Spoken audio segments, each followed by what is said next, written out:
So that's overall. It's overall the two objectives that we have. And today we're going to go over introductions between all of us and look at and use inverted thinking to identify what we should avoid in sleep. And after that, I will introduce the sleep reset challenge, like activities that we will commit to for the next 7 days if you wish, right?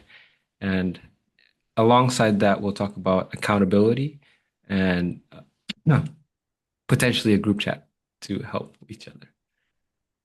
To introduce myself very briefly, I am currently international commerce major, master's candidate at SNU, at Seoul National University. I completed my uh, bachelor in international studies at Yonsei. So right now I'm in Korea, and I ran a hagwon, like English hagwon, beforehand. And after a little bit of time, I was wondering, what should I do? Do I want to continue running a hagwon? It's very lucrative, but is this what I want to do? So that's why I joined the masters. With regards to sleep, I myself struggled with sleep quite a long time before. Read I was looking throughout the internet, watching lectures, looking at programs, reading books, and uh, nothing really worked until I started changing my identity and my thoughts around sleep. And some of my friends around me started asking for help with sleep, and that's how I began the program. So, just very briefly, I wanted to do short introductions. Uh, who are you? Where are you from? If you could share one interesting fact about your location. And since we have now finished introductions, we'll begin with the biblical, some of the what does the Bible have to say about sleep. So Psalm 4:8, and I would like this to go in a discussion format, although we don't have that many people, but still, if we can. So Psalm 4:8 says, "In peace I will lie down and sleep, for you alone, Lord, make me dwell in safety." And this is written by David. And I'm wondering if we can have some kind of discussion around this, right? So generally, uh, or perhaps we can go right along. So generally, sleeping is a more dangerous activity. Like it's not nowadays we can sleep at home and feel safe and peaceful usually, but back in the day, nighttime was when there was danger. So being able to sleep in peace sounds like a blessing, right? So some of the things that came to mind is that this is only possible if and when you have complete trust and a sense of security. And in reality,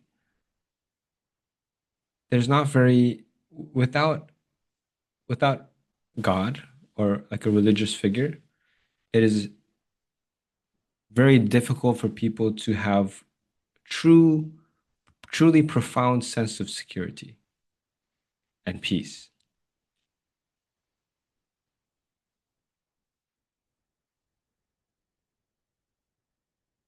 Yeah, another thing that was very interesting to me here was that the word Yahweh is used here, and it's actually used in a very familiar way. It's supposed to be like relationship with an individualized relationship with God, and it's essentially a reaffirmation of a promise, and a promise of God taking care of me, having that security. Right. So actually, Psalm 4:8 is well cited. It's very famous, right? So the next verse that I had in mind was Proverbs 3:24. The full the verse itself says, when you lie down, you will not be afraid. When you lie down, your sleep will be sweet. And for this, I'm wondering if anyone here has actually experienced lying down to sleep and being afraid, or lying down and the sleep was restless, not sweet, right? So I'll share my own experience. When I was in the military, uh, I think something that happened to me was that we had our phones in the evening and we were supposed to turn in our phones. And the one day that I didn't turn in my phone, I got caught immediately. And I was scheduled to go on a pagyan, which is like being sent to a different base or different military task force. And it was something that I had applied for that my commander had really pushed for with the brigade commander, right? Basically a general. It went all the way up because I had good performance and they looked at me very favorably. So they really pushed for me to go to this Pagyan that I wanted to go to. But I got caught with not turning in my phone. So it was a very difficult situation. And I remember that night I couldn't sleep very well.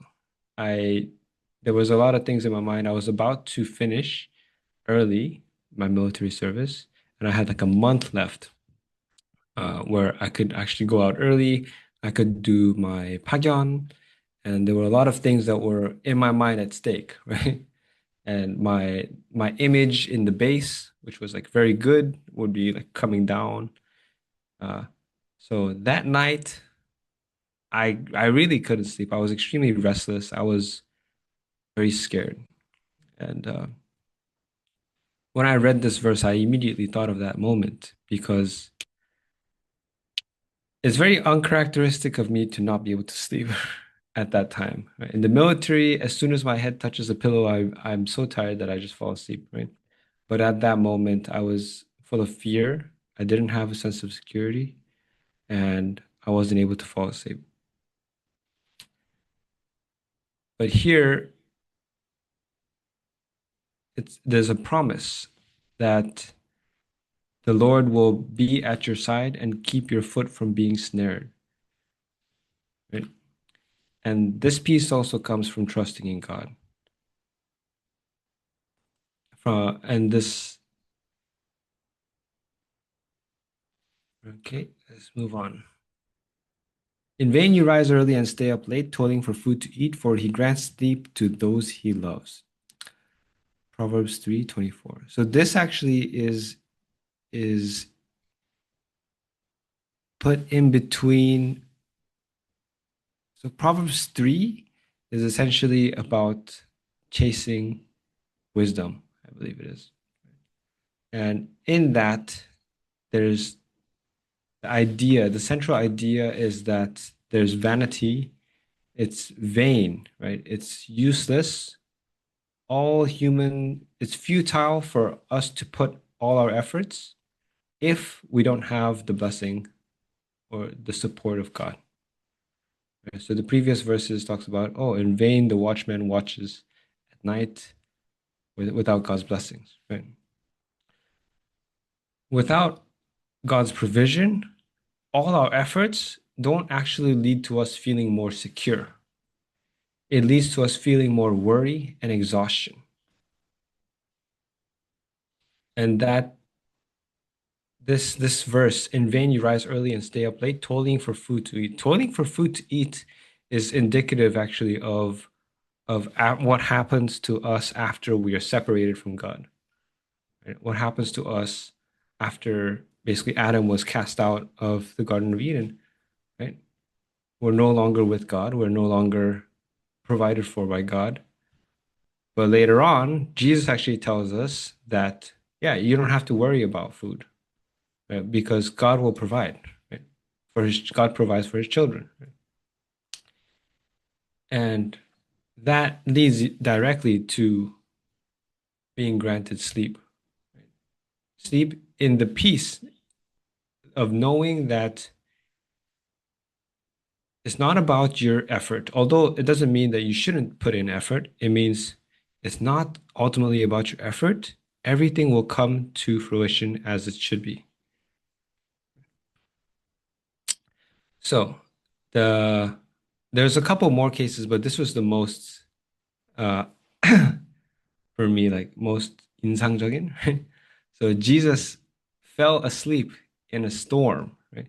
And as described in Mark chapter 4, 38 to 40, Jesus was in the stern, sleeping on a cushion. The disciples woke him and said to him, Teacher, don't you care if we drown? He got up, rebuked the wind, and said to the waves, Quiet, be still. Then the wind died down, and it was completely calm. And this is actually happening in the Sea of Galilee, right? So, which is, when there's it's 213 meters below sea level, and it's surrounded by hills. And when the cold air comes in, it creates very violent storms. And I wanted to show an illustration of that. And just think about whether or not you could actually sleep in a little boat in this kind of condition. Okay. So this is Galilee.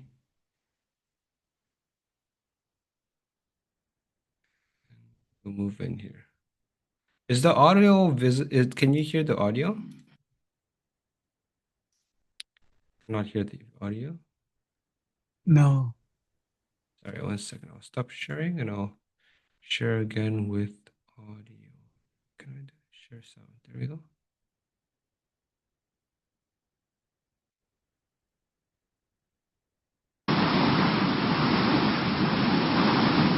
Can you hear the audio?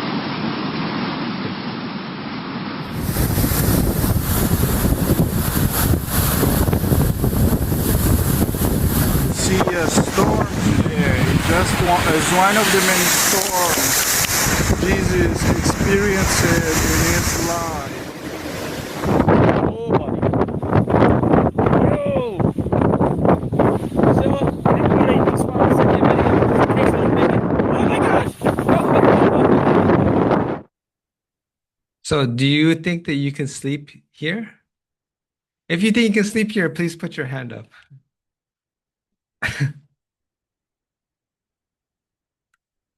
So the question is, how did Jesus sleep here?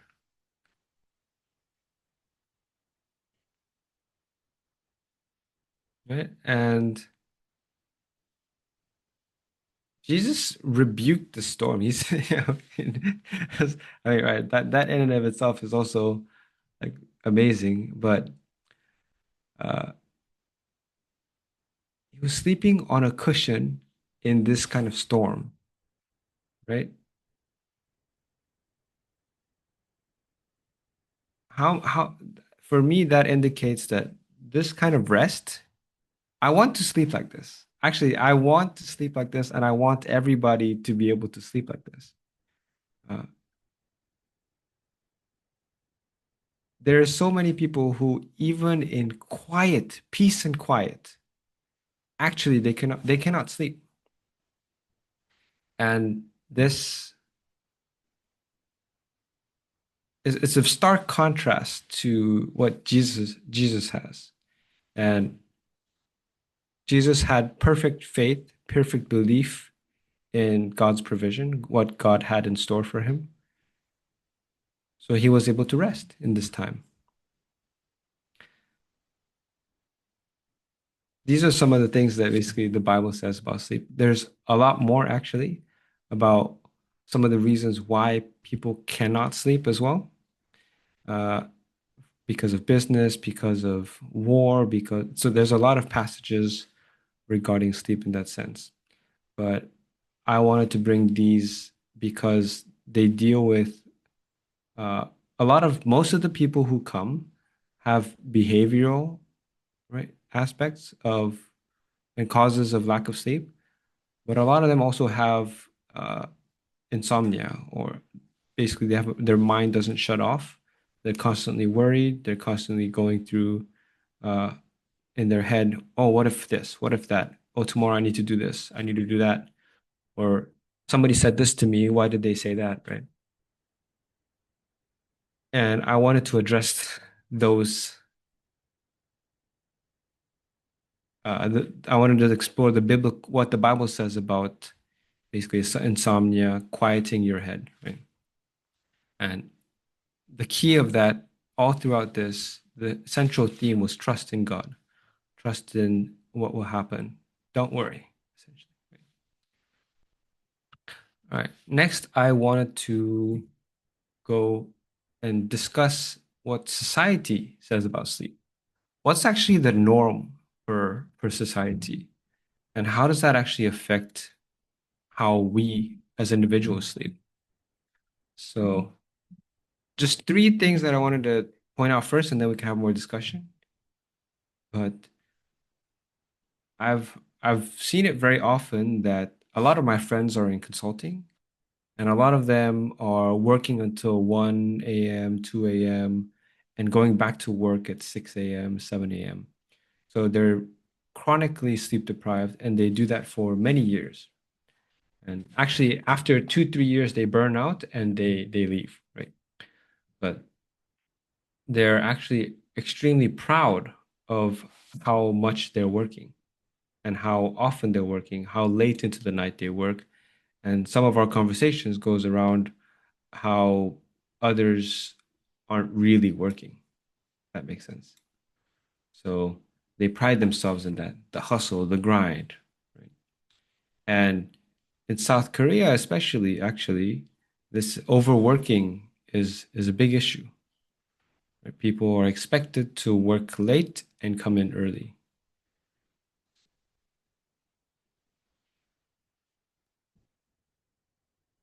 Always on, caffeine compensation. But outside of these three things, is there anything that we feel uh, or that we observe that tells us about how society thinks about sleep, perhaps as it relates to social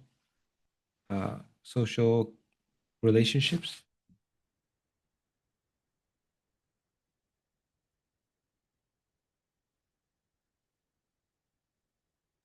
Like me, for example, I'm realizing like the relation between caffeine and the hustle that you're talking about.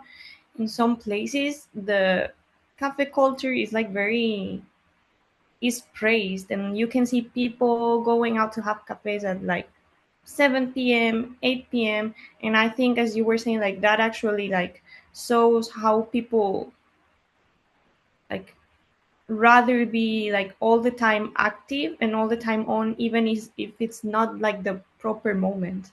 Yeah.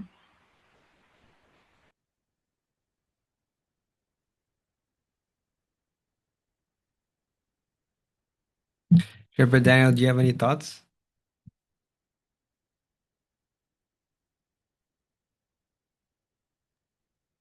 Um, no, I'll wait for others to comment first. Okay, all right, then I'll also comment. One thing that happens quite frequently is that on the weekends or on Fridays, people want to gather. Right? It's the weekend. We want to meet with friends. But quite often, even on Saturdays, the timing of gathering is quite late, right? So people will gather, they'll say, hey, let's meet up at 8 p.m. Hey, let's meet up at 9 p.m. Right? And for people who go to clubs or people who go to bars, people who enjoy those things, quite frequently actually it's like 10 p.m. because that's the time that is most lively. And city life in Korea actually is 24/7. Everything is open all the time, right? So uh, a lot of social events and a lot I get a lot of invitations from my friends for parties, for and nowadays also frequently they're saying, oh, this end of the year, let's have a party. But all parties essentially start from 9 p.m. onwards. It is expected to go to 1 a.m., 2 a.m., and then you take a taxi home. And in the younger years, when you're younger in university, actually you're expected to stay up until cha-cha, right? So the first bus, so the first subway, and that's your timing until when you finish partying, right? That is a very big cultural uh, norm, cultural expectation that says sleep is not cool. Sleep is not the cool thing to do. Why would you sleep? Sleep is what asa or like people who are like not social do. This is a little bit off the topic, but I do remember when I was teaching, we still have a worship service on Sundays on campus, and the campus that I serve is basically a campus where more students live in dormitories, and because of what you just mentioned, uh, the way young people consider sleep at night. But Sunday morning is so quiet. There's nothing that moves whenever I go early to get ready for the worship service. Everybody's sleeping until like noon on Sunday morning. And so Right? that affects the worship. Yeah, actually, so the timing of this was originally supposed to be 9 a.m. on a Saturday, which yeah, 9 a.m. There is actually a saying among some of my friends is if you want to find a wife, right, like a good woman, go to the gym on a Saturday morning. And you'll find the girl that didn't go out partying, right? That values exercise. So yeah, they had that saying. Uh, culturally and societally, it's very uncool, and actually, it's the opposite. It's lazy to not work late, right? It if you're not working late, if you're not grinding, right, and deprioritizing sleep, you're not a hard worker. You're not a respectable businessman, right? If there's somebody who stays later at the office, generally people think, oh, they're a hard worker. Well, that's great. And societally, if you don't attend parties because they're late, if you don't hang out with people because if you don't drink because it affects your health, right? If you don't drink coffee, like Sylvia mentioned, it's awkward. It's like everybody's going to get coffee. Do you want a coffee? No, I'm okay. I'll just get water. I'll get tea. I'll get something else. It breaks the mood, right? You go out to have dinner with your friends and they get beer, they get stuff to drink, and you say, "Oh no, I'm just gonna drink water." Breaks the mood, right? So it's uncool to do things that are good for sleep or to sleep, in fact. Sleeping is very uncool. But ultimately it's actually at the cost of literally our lives, right? So, inverted thinking. Inversion thinking is actually a very useful concept that Albert Einstein frequently used. He told people, think invert always invert, and Charlie Munger also does the same thing. So, I'm hoping that this small section will of inverted thinking, how to not sleep properly will help us identify the things that we do, right, that destroy our sleep and successfully help us avoid those. If we avoid these, you will gain success, right? By definition. So I will begin. So 12 guaranteed ways to turn your rival into a permanent zombie or yourself into a permanent zombie. And perhaps some of these will actually be, you may recognize this in yourself, right? So the first is to keep a wildly different bedtime every single night. Bedtime and wake up time every single night. Right? So do not be consistent with your sleep. And that will help you ruin your sleep. Second is take frequent and long naps past 3 p.m. Third is doom scroll in bed with maximum screen brightness. This is very highly effective at destroying your sleep. And even after you're done with your phone, you will keep seeing images, you will keep hearing songs. Drink a double shot of espresso after 3 p.m. Do high intensity HIIT cardio 1 hour before bed. Eat a large, spicy meal right before lying down to sleep. And rely on alcohol to knock you out. Right? Keep your bedroom heater on high and make it really hot. Work from bed so that your brain associates your pillows and your bed with stress. And avoid morning sunlight. Stay in the dark until noon. Continue to lie in bed worrying about how much sleep you're losing. And keep all notifications loud and on all night long. So these 12 things that you probably do are the most effective way to not sleep well. And if we do the opposite, then we will sleep well. Okay, let's observe that again, right? So if we keep a very consistent sleep schedule, our body falls into a rhythm and our circadian rhythm stabilizes. And we naturally find ourselves becoming sleepy and waking up at the same times. If you can take naps, right? It's okay to take naps, but keep them shorter than 15 minutes and not long past 3 p.m. You don't want to sleep past 3 p.m. because that actually reduces your sleep drive. It's best actually to keep an environment without distractions for sleep. So if you have a clock face, right, in your bedroom, it's better to remove that because people who cannot sleep often look at their clocks. They look, what time is it, right? They look at the clocks or they look at their phone. So actually keeping your bedroom as an environment without distractions, so phones, clocks, anything to tell time, or any other distractions is a very good practice.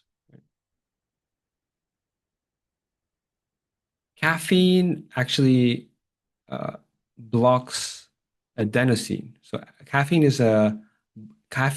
Okay, so to explain, actually, our body releases as a function of just each cell releases something called adenosine that is a byproduct of ATP, basically like energy production, right? So when you're using energy in the day, when you're awake, you use energy, and as you use energy, you release something called adenosine, which tells your body how tired you are. And your brain has adenosine receptors. And the amount of adenosine in your bloodstream, it basically tells your body and your brain how tired you are and it affects how tired you feel. Now, caffeine actually binds with and blocks the adenosine receptors for a long time so that you don't feel tired. Even if you have a lot of adenosine in your bloodstream, you don't feel tired because of the caffeine. But what happens when the caffeine wears off? Suddenly, you feel all the adenosine that was building up and you feel super tired, right? And the half-life of adenosine is between 8 to 10 hours, right? So even after that time, you still have half the level of adenosine that you started with, or not adenosine, caffeine in your bloodstream that you started with. So, and that directly reduces how sleepy you are, how tired you feel, and how easily you can fall asleep, and how deep your sleep is, right? So, if at all possible, for example, I don't drink coffee at all, but coffee is fine. It's perfectly fine to drink it, just not 8 to 10 hours before you sleep. So if you're sleeping at 9, you want to make sure, by 12 latest you stop drinking, right? So this depends, the timing depends on your actual sleep bedtime, right?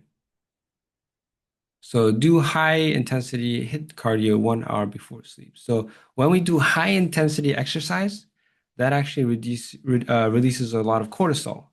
And cortisol is in the circadian rhythm. What we have is cortisol is released during the day and melatonin is released at night. Melatonin preps our body for sleep. Cortisol breaks us out of sleep and has us active and awake, right? So the last thing we want to do is in the evening when we're supposed to be producing melatonin, we spike our cortisol, right? So if possible, avoid high intensity cardio 1 hour or more before. I would personally say 2 hours before, right? If you absolutely have to, 2 hours before. But the opposite of this actually is that it's best to spike your cortisol in the morning when you wake up, right? So when you wake up, actually, waking up is physiologically paired with your cortisol spiking immensely, up to 7 times normal levels, right? That's the moment that you wake up. Your heart beats faster and you wake up from sleep. Cortisol is the peak. If you can maintain that peak for longer, you will actually have a bigger melatonin drop off later on, right? So it's better to actually pair your mornings with the high intensity cardio or exercise. So if you can, do the opposite. Work out in the morning and in the evening, rest and get into melatonin. Third is eat a massive spicy meal or drink a lot of water right before sleeping down. Actually, this ensures that if you eat a massive spicy meal, usually you're also drinking water, right? But when you drink a lot of water, you eat a lot of food right before you sleep, your digestion, like your intestines your gut is working through the food. A lot of your energy goes there instead of to restoration. And also the byproduct is that you'll wake up to use the bathroom, right? So if you drink a lot of water before you sleep, you'll wake up and you have to go to use the bathroom, maybe even several times, right? And your sleep will be disrupted. So the opposite of this would be to avoid large meals and actually drinking. Depends on how bad your problem is, but for waking up in the morning, in the night frequently, if you wake up frequently because of the bathroom, I would say even 4 hours before sleep, avoid drinking unless it's a sip. If you're really, really thirsty, like a sip of water to moisturize or to, not feel too dry in your mouth would be good. And if you feel hungry, some almonds, some nuts can help keep your mouth not chimchime anymore. And but that would be much better than actually having a large meal. Right? Drinking alcohol is extremely disruptive to your sleep in a slightly different way than caffeine. Right? It actually ruins the quality of your REM sleep, which is what you really want to have. Both non-REM and REM sleep is very important, but REM sleep is the most important for cognitive functions. And alcohol actually decreases REM sleep. So the exact opposite of this would be don't drink at all. But if you have to drink, don't drink before sleep, right? 6 hours before sleep, which basically means don't drink, right? Because for most adults, the time that you drink most adults don't drink in the morning, right? Most people are drinking in the evenings. So yeah. keep your bedroom heater on high, make it a sauna. So this actually functions with our body. The physiologically, what happens when we fall asleep is that our body temperature drops down 1 degree. It drops down a couple of degrees right when we fall asleep. And you can actually facilitate falling asleep by having your body temperature drop down before you're actually asleep, right? Before you lose consciousness. Right? If you drop your body temperature, that puts you right into sleep. Now, the opposite, which is what's listed here, is that you raise your body temperature. There's a lot of people who wake up during the night, and partly that's because they actually have a hot environment, right? And a hot environment puts you out of your natural body's physiological dropping down of your body temperature.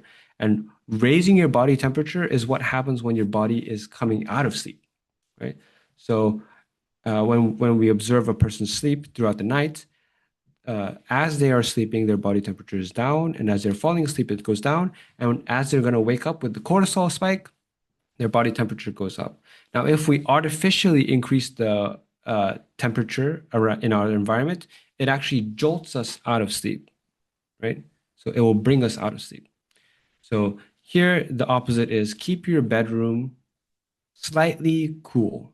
So if possible, chilly. So 19 degrees Celsius to 21 degrees Celsius is recommended, right?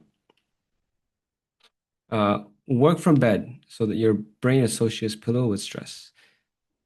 Very bad. We do not want this. Actually, we want the bed to be associated, and if possible, the bedroom entirely, unless you're in a one room. If you're in a one room, then we cannot do that, right? But we want to, as much as possible, associate the bed and actually being horizontal at all with rest and sleep.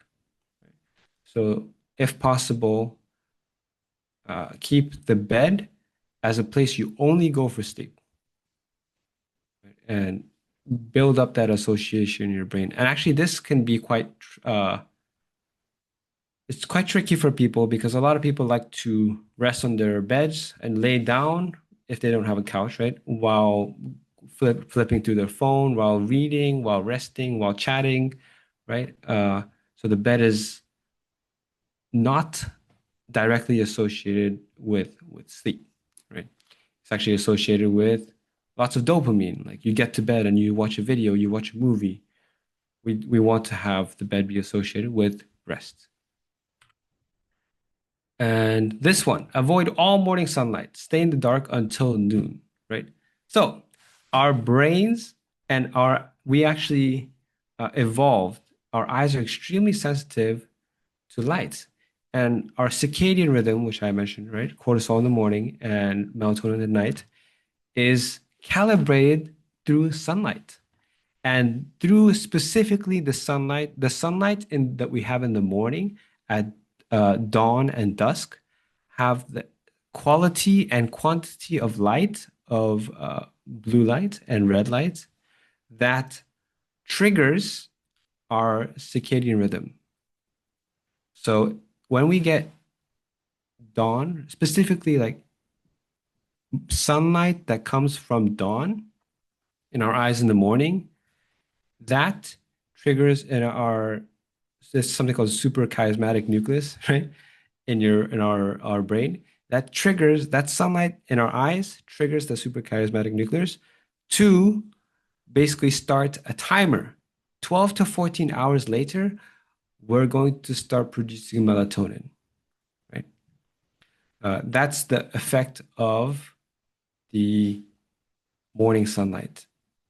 And if you avoid that, actually what happens is, if you stay in the dark until noon, what happens is that you will not have the benefit of calibrating your circadian rhythm.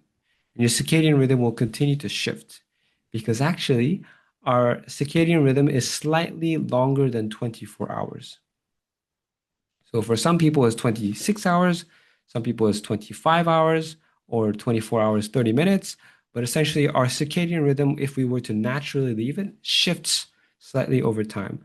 And it's only through getting the morning sunlight that we're able to keep it at a consistent calibrated level, right?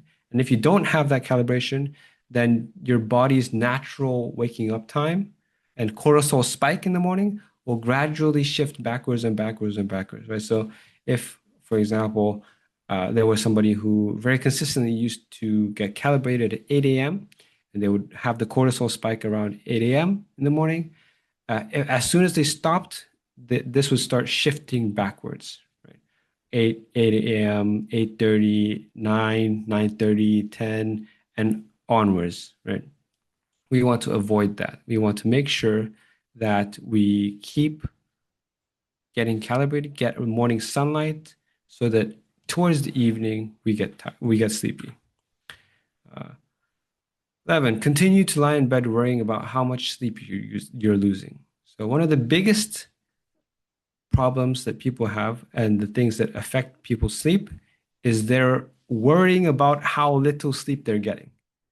So the common thing that happens is people turn in at a reasonable hour. They go to bed at 10, and they have a very important meeting the next day, or they have a very big event the next day, and they think, I need to make sure I get at least 8 hours of sleep. I need to get up at 6 a.m., so this gives me plenty of time. But now it's 12 p.m. and I haven't 12 a.m. and I haven't been able to sleep for 2 hours, and I know I'll only get 6 hours, and I know I'm going to have not as good day as if I had 8 hours of sleep. So I'm more frustrated. And that frustration builds into your lack of sleep. And next thing you know, it's 2 a.m. and you're only going to have 4 hours of sleep if you actually sleep, and you're frustrated in advance for the day that you will have where you're cranky, right? So this is the cycle that builds upon.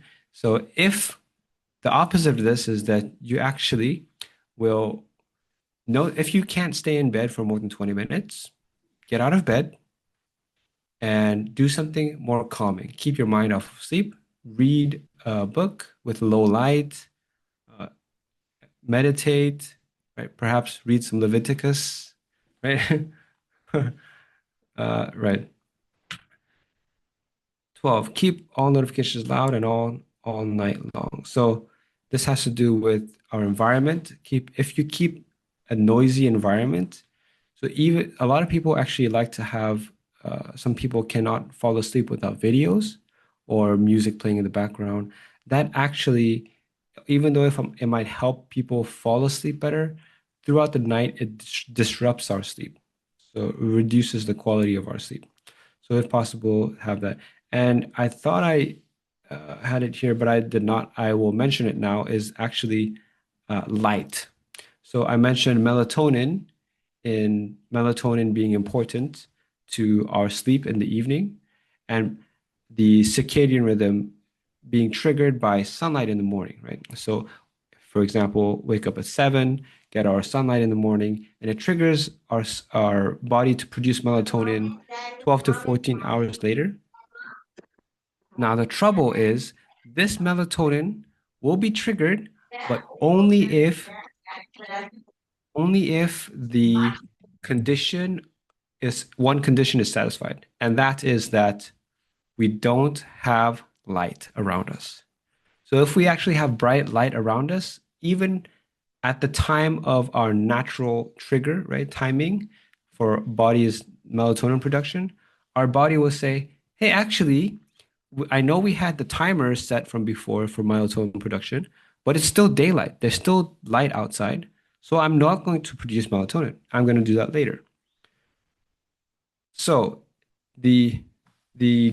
if we were to do this inverted thinking, then actually the thing you should make sure you do to ruin your sleep or to not sleep as well is to make sure you're in an extremely bright environment right before sleeping, right? Now, the opposite of that, how to sleep well, is to, around the time of your natural melatonin production, 12 to 14 hours after waking up, we start to lower the brightness of things. Right? So actually at my place here, I have hold on, I can show everyone. I have smart bulbs that have timings, and the light will go down and will turn red. It turns red like this, and goes down. Right? So at 8 p.m. it's set for my house. All the lights will turn this way, and I'll be able to start gradually getting into that. And also I have oh, here it is. I have these glasses, right? So this is blue light blocking glasses, blue and green light blocking glasses, and they block out all the lights that are blue or green, because those are the ones that actually trigger our melatonin. It's blue light and green light stops our body from producing melatonin. So this stops that. And actually, once I put this on, I get very sleepy. So very highly recommended if you have trouble falling asleep in the evening. Avoid bright lights. And I'm also getting sleepy now. Hold on, let me turn this back on. Yes. So yeah, these are the 12 guaranteed ways to turn your rival into a permanent zombie. And perhaps you actually notice some of these habits in yourself, right? So what I want to do now is introduce the sleep reset challenge, right? So there are 4 things that if people do, really helps their sleep, right? So the first thing is keeping a consistent schedule within 30 minutes every single day, right? And this is flexible. You can decide what time you want to wake up, what time you want to sleep, right? But once you decide that, abiding by that within a 30-minute window will very much help you build your foundation. If you had to pick one out of everything here, right, out of all the 12 things, it would be, I would say, the most impactful would be the consistent schedule. Then the next is morning sunlight. If you can get outside for a walk and get actually there's a few things I'll say about this is that to help people understand is that it's not necessarily the walk that matters, right? The walk is very helpful for getting you outside. The sunlight is what really matters, and the sunlight in the early mornings, right? Now, sunlight that comes through a window, through glass, is 50 times less effective. So it only has 2% effectiveness of the same sunlight, but directly into your eyes, right? So, and if you go outside and get sunlight directly, depends on the cloud cover as well also, but if it's a cloudy day, 10 minutes, and you would have enough for your suprachiasmatic nucleus. And if it's a very bright day, then even 1 minute or 2 minutes is more than enough, right? So the morning sunlight, if you really can't go for a walk, it's too cold, it's rainy, then it's fine. Even if it's like cloudy, you can just open your window and get some sunlight in your face, or get that light in your face, and that would be more than fine. And if you're in a zone where there really is no sunlight, for example, in Norway and Finland, Scandinavia, in these areas, there's literally no light almost the entire day. You can actually get a sunlight like bulbs that are more than 10,000 lux, and you can get that while you're eating breakfast, for example, right? So that can be helpful if you need. And the third thing would be restrictions. So the 2-4-8 rule, and which is essentially 2 hours before you don't do heavy exercise, 4 hours before you don't eat large meals or drink, or you make sure that your last meal is before then, right? And I would stretch this to 3 hours. If you had to, like 3 hours before can be fine, right? And then for the 8 hours before sleep, make sure you don't have caffeine or alcohol. That's the third. And fourth is to create an environment, right? So putting your phone away. Now, these 4 are stuff you will do actively, right? Actively not do, actively start doing. But we would also have to set up a good environment for sleep. And the environment for sleep has to do with putting away distractions. So clocks, put them away. Anything else that can grab your attention, put them away. Then keeping a cool room, right? And making it dark. So if you have, for example, LED lights that are shining out, it may not seem bright, but actually it's quite bright. So if you can use electric tape to cover them up, right? That's fantastic. If you have a very bright, if you live in an area where the street lights are coming in, etc., then I would recommend getting blackout curtains and you can cover up. Right. So these are the 4 core for the sleep reset challenge. And some more details here. Yeah. Yes. Actually, I mentioned all of these actually, I think. For consistency in actual implementing the sleep time, it's more effective to set an alarm for sleep, right? Because usually if you set an alarm for sleep and you're planning to get a reasonable amount of sleep, most people wake up before their alarms, so long as they actually sleep at the times that they want to. So if possible, set an alarm 1 hour before sleep and keep that in mind as you prepare, right? Yes. And this consistency means always, basically. It doesn't mean like during the weekdays you do this and on the weekends you sleep like 2, 3 more hours, right? You want to make sure actually that this same consistency happens throughout the entire week. The best way for putting your phone away is actually to just charge it in a different room. So just have the charging cables in a completely different room, and throughout the night you just charge it in, for example, the living room, the kitchen, somewhere where you have to put it away, right?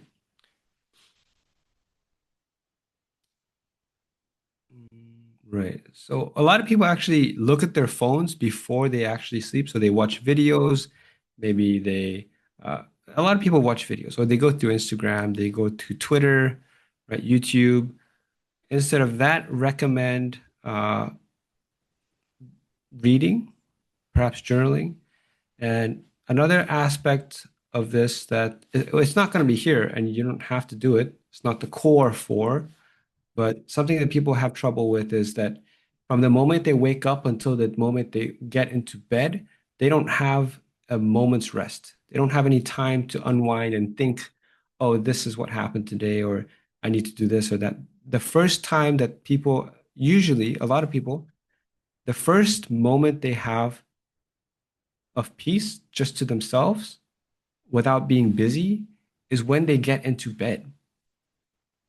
So throughout their entire day, they were running, they were working here, they were doing that, they were watching videos, their mind is occupied. The first moment that they have to think, oh, somebody said this to me, why did they say this? Or I have this thing tomorrow, what am I going to do about it? That moment is when you get into bed. And that's very much not helpful for sleep. So if possible, I would recommend, it's not the core 4, but if you find yourself having trouble with this, I would recommend that you go before sleep, not right before sleep, but 3 hours, maybe in the evening, have 20 minutes to write down your thoughts, some things that are maybe you have to do, things that are bothering you. And psychologically, actually, you don't have to actually have a solution. You can just say, I have this thing I have to do tomorrow. I have to do, and tomorrow I will set aside 10 minutes to work on this. Even having this kind of small promise or checking basically of that and acknowledging the thing that you have to do really psychologically alleviates the pressure that you have and anxiety you can feel if you were to face that right as you're sleeping. Okay, so if everybody's down for it, I'm happy to make a group chat for people in WhatsApp for people who want to, right? And the way that we would run this is that every day we would basically just write in, hey, just yes, no for whether or not you did the core 4. So the first is consistency, second is morning walk, third is 2-4-8 rule, and then last is phone, right? So if you did all of those, you said yes, yes, yes, yes. And if you didn't do, for example, phone, you say yes, no, yes, yes.